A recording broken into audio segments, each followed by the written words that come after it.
मी रेश्मा टेमगिरे यांना आपलं हे रियाल्स अमृत ज्यूस दिलं होतं. त्यांना काय आजार होता आणि काय फरक पडला आहे आपल्या अमृत ज्यूसमुळे त्यांना विचारलं. नमस्ते, तुमचं नाव सांगा. माझं नाव रेश्मा टेमगिरे.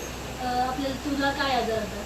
मला मणक्यामध्ये पण गॅप होता आणि मला किडनी स्टोनचा पण प्रॉब्लेम होता. ओके. किडनी स्टोनचा प्रॉब्लेम तर मणक्यात गॅप होता. आपल्या अमृत ज्यूसचे किती बॉटल झाले तुम्ही? माझ्या आधी 5 होत्या ना.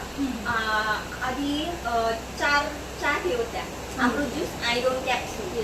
औषधीच्या कॅप्सूल. मग त्या सगळे पूर्ण केल्या. ओके, कोर्स कंप्लीट झालाय. त्याच्यामध्ये फरक काय पडला? म्हणजे पूर्ण मी नॉर्मल आहे आता. तुम्हाला काहीच नाही, किडनी स्टोनचाही प्रॉब्लेम नाही आणि मणक्यामध्ये काही प्रॉब्लेम. खूप छान. आणि चालायला त्रास होतो अगोदर तुला? चालायला मला त्रास होता. म्हणजे माझा गॅप पूर्ण इथपर्यंत पोहोचला. म्हणजे खूप जास्त त्रास व्हायचा. काय त्रास होता एक नॉर्मली सांगा. तरी म्हणजे असं वाटण वगैरे वाटायचं म्हणजे इथं पूर्ण म्हणजे आणि हे जे होतं ना ते असं पूर्ण जाणवत होतं गॅप.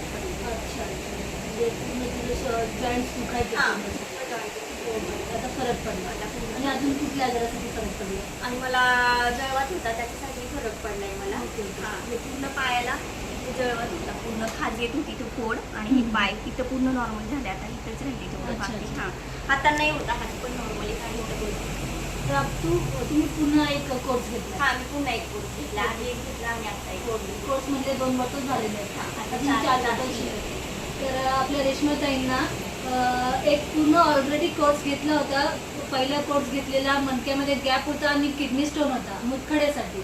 तर मुतखड्याचा आणि मणक्यात गॅप त्याच्यासाठी 100% आपल्या रेश्माताईंना फरक पडला आहे. आणि आता दुसरा पुन्हा कोर्स घेतला आहे त्यांनी. तर त्यांना जळबताचा त्रास होता आणि आणखीन एक पुन्हा त्यांनी असा गॅप 1 महिन्याचा गॅप दिला आणि पुन्हा कोर्स का घेतलाय तर बाबा त्यांना आपल्या अमृत ज्यूसने छान फरक पडला. त्यांना असं वाटलं की पुन्हा एक कोर्स घ्यावा, त्यासाठी पुन्हा एक कोर्स घेतलाय त्यांनी. तर अमृत ज्यूसमुळे त्यांना खूप छान फरक पडलाय. तुमच्या ओळखीतील कोणाला कुठला पण आजार असेल, अगदी कुठला पण, कॅन्सर असू द्यात, मुलगात असू द्या, मुतखड असू द्या, BP, शुगर, कुठला पण आजार असू द्यात, आपल्या रियांश अमृत ज्यूसबद्दल नक्की सांगा. थँक्यू.